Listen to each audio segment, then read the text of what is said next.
وضو نہ ہو تو کیا موبائل سے تلاوت قرآن پاک کر سکتے ہیں؟ وضو نہ ہو تو موبائل سے بھی کر سکتے ہیں اور زبانی بھی کر سکتے ہیں. موبائل میں قرآن پاک ہو تو کیا موبائل واش روم میں بھی لے جا سکتے ہیں؟ موبائل میں قرآن کریم ایکچولی ہوتا نہیں ہے. جب اس کو آن کرتے ہیں، مخصوص بٹن دباتے اس کا جو بھی ٹچ کرتے ہیں، تو اس وقت یہ نظر حروف آتے ہیں، یہ عکس ہے. اوریجنل لکھائی تو ویسے بھی نہیں ہے. یہ اصل ادب بے ادبی کا تعارف اکثر اس پہ ہوتا ہے عرف پر. عرفاً اس میں کوئی مطلب ہے نہیں کہ بے ادبی اس کو بولتا نہیں ہے. باہر رکھیں گے تو پھر کسی چور لاکو کا کام ہو جائے گا نا، قیمتی چیز ہے. اسکرین پر اس وقت قرآن کریم کی آیات نظر نہ آتی ہوں تو واش روم میں لے جانے میں حرج نہیں ہے. لیٹ کر تلاوت قرآن کر سکتے ہیں؟ پاؤں سمیٹ کر سکتے ہیں. بے وضو کیا زبانی تلاوت قرآن کر سکتے ہیں؟ کر سکتے ہیں. کیا قرآن پاک پر کوئی چیز رکھ سکتے ہیں؟ نہیں رکھ سکتے.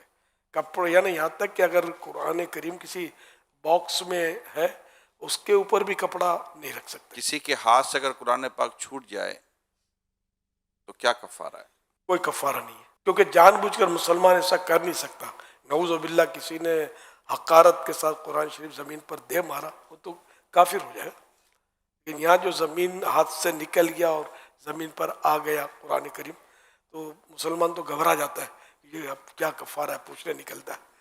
کفارہ نہیں ہے کوئی، اس کا گناہ بھی نہیں ہے، کیونکہ یہ خود بیچارہ پریشان ہو گیا، جان بوجھ کر تو اس نے کیا ہی نہیں. اٹھاتے ہیں اور چومتے بھی ہیں اور گھبرا بھی جاتے ہیں اور یہ بالکل. ساری چیزیں ہوتی ہیں. یہ ایمان کی مضبوطی کی علامت ہے اور خوف خدا کی بہت پیاری نشانی ہے یہ کہ اللہ کا کلام، میرے رب کا کلام، یہ کس سے نیچے آ گیا. کیا گندے کپڑوں میں تلاوت کر سکتے ہیں؟ بچنا چاہیے. ایک شخص کو کتنا قرآن پاک یاد ہونا ضروری ہے؟ جتنا نماز میں فرض ہے پڑھنا اتنا یاد ہونا فرض، جتنا نماز میں پڑھنا واجب ہے اتنا واجب. تلاوت قرآن کے لیے کم از کم کتنے تلفظ کی ادائیگی کا لحاظ ضروری ہے؟ یہ تلفظ ہے کتنے حروف کی ادائیگی کا لحاظ؟ دوسرے حرف سے یہ ممتاز ہو جائے، نمایاں ہو جائے، یہ لکھا ہوا. لیکن یہ کہ جو قاریوں نے حرف کی صورتیں بیان فرمائی ہیں اس طرح نکالنے کی ہر ایک کو کوشش کرنی چاہیے، یعنی کہ اتنا قرآن درست ہو کہ جس کے بارے میں ما یجوز بہ الصلاۃ، جس سے نماز درست ہو سکے. یہ ہر ایک پر یہ لازم ہے، اتنا درست ہو. اب سین اور شین کا فرق نہیں کرتے، عین الف کا فرق نہیں کرتے، ہا حا کا بھی فرق نہیں کرتے. بھاری تعداد ایسوں کی جو فرق نہیں کرتے. اعلیٰ حضرت امام احمد رضا خان رحمۃ اللہ علیہ فرماتے ہیں اتنی تجوید سیکھنا کہ ہر حرف دوسرے حرف سے صحیح ممتاز ہو فرض عین ہے، بغیر اس کے نماز قطعاً باطل ہے. کوئی بزرگ کرسی پر بیٹھے ہیں یا کوئی بھی شخص کرسی پر بیٹھے ہوئے ہیں، کیا زمین پر بیٹھ کر قرآن کریم کی تلاوت کر سکتے ہیں؟ بے ادبی ہے.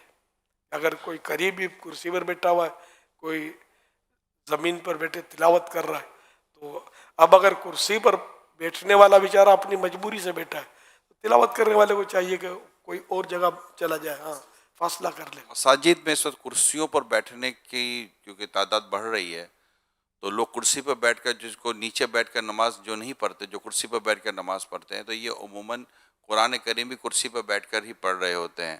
تو اب جیسے ایک صف بنی ہوئی ہے تو لوگ جیسے ماہ رمضان میں تلاوت کرنے کا رجحان بڑھ جاتا ہے، تو کیا کرسی پر ایک بیٹھ کر قرآن پڑھ رہا ہو، اس کی مجبوری ہے کہ وہ نیچے نہیں بیٹھ رہا، تو اب اس کے ساتھ کوئی نیچے بیٹھ کر پڑھ رہے گا تو اس کے ساتھ پہ ایک دو کرسی والا بیٹھ کر پڑھ رہے ہوں گے، تو ایک جیسے لائن لگی ہوئی ہے. تو اگر اس طرح مساجد میں کہیں ہو رہا ہو تو کیا یہ درست نہیں رہے گا؟ اصل در و مدار وہی ہے جو ارشاد فرمایا عرف کے اوپر ہے. تو بالکل ساتھ وہ بیٹھا ہوا ہے اس کے پاؤں کے پاس، تو اس کو دیکھ کے کوئی بھی تعجب کا کرے گا کہ یہ کیا ہو رہا ہے. تو اگر کچھ فاصلے پہ وہ بیٹھا ہوگا تو پھر اس سے وہ محسوس نہیں ہوگا کہ بے ادبی ہو رہی ہے. تو ایسے مقام پہ کچھ فاصلے پر وہ بیٹھ کر پڑھے.